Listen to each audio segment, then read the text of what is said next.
आज हम लोग उबड़िया बना रहे हैं।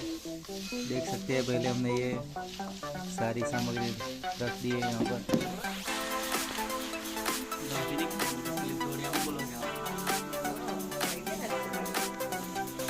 बना रहे उबड़िया। और यहाँ पर आप देख सकते हैं कितनी सारी वैरायटी के पापड़ी रखी हुई है। ये चटनी बनाएंगे एकदम तीखी तीखी। और यहाँ पर ये कन आलू कन है, ये रहे पोटैटो और ये सब इसमें डालेंगे। ये सलाद, ये आदि बना रहा है उबड़ियों। कैसा बनेगा देखेंगे बाद में, तो देखते हैं।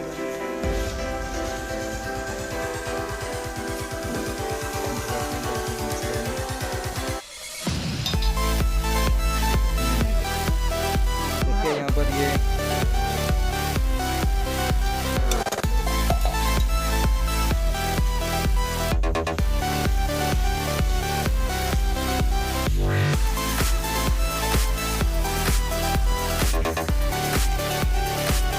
बना रहे हैं एकदम बढ़िया वाला।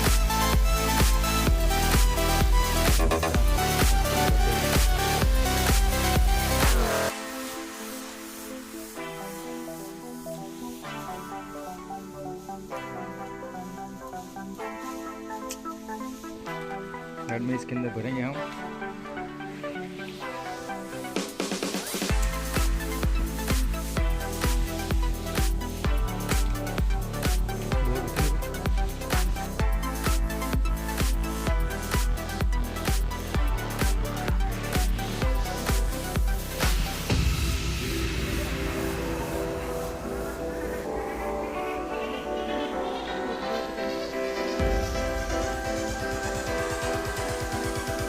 मम्मी नानू सा